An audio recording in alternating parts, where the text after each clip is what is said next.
Hey, I got a question for you, and I'll give you a little background about what I do. I'm a financial planner and I'm an insurance broker. That's what I do. And I have a two-part question about what I do. Right now, my business has exploded. I'm not complaining about my business. My business has actually exploded since since we've been in this social distancing, because we pivoted. As you talk about for so many times, you got to be prepared to pivot. And we pivoted straight to social media. So that's what we've done. But here's my question personally. In my business, we're hyper competitive. My business is hyper competitive. It's all about the numbers. It's all about what you do. And I have a service mentality. That's just how I roll. I really don't care about how much numbers we do. I don't care about the dollars and cents, but I get reflected on by my colleagues because I'm not competitive. And it comes off oftentimes as if I'm living beneath my potential and I'm holding my team back. You're wrong. You're wrong. You're listening to people that aren't wired like you. Gotcha. You're playing a much smarter game. They're going for fast nickels. You're going for slow dimes. Thank you, brother. That's what I needed. And I got one more question about my business. My business is based, I don't even like to use the word sell. We actually give facts to people and let them make a decision but everybody makes a decision based on emotion. Yes, That's what my business is. No Somebody shit. will invest their hard-earned life savings with me because of an emotion. It's not about the number. It's why you're winning, because you're playing on the gray and the people around you are playing in the black and white. Gotcha.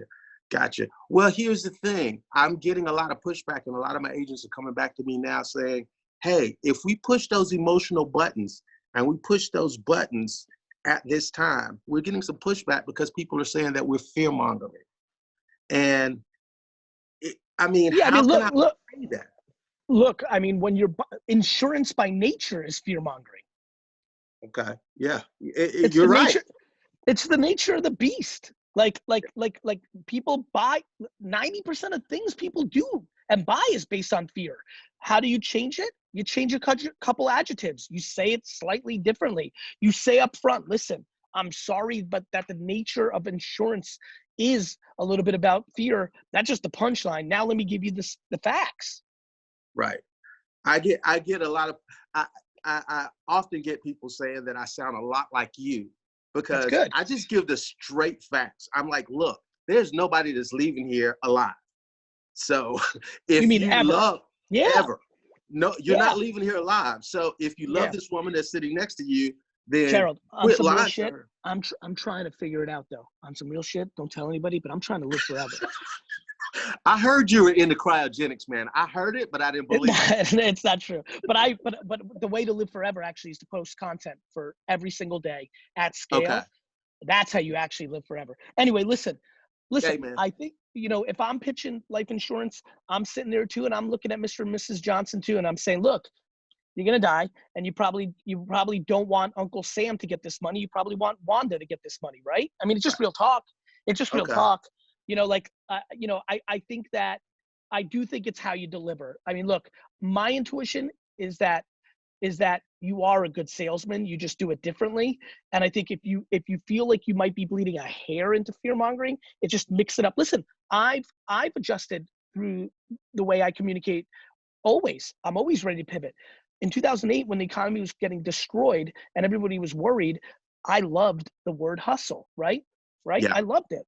And I talked about it and I loved it because I believe in hard work. I believe in it more than anything in the world. I believe it's controllable and I believe it's you. That's you. Your chemicals, who your mama was, that's not you. Hard work is you.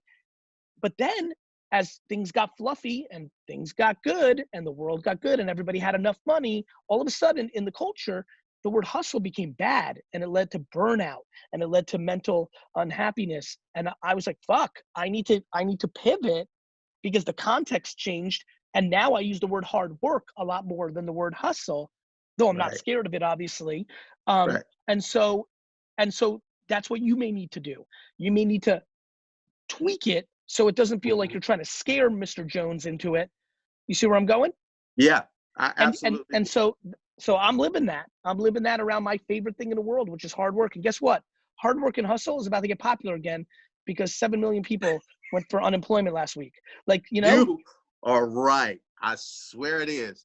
Thank you so much. You're welcome, my man. I appreciate it, man. Thank you so much.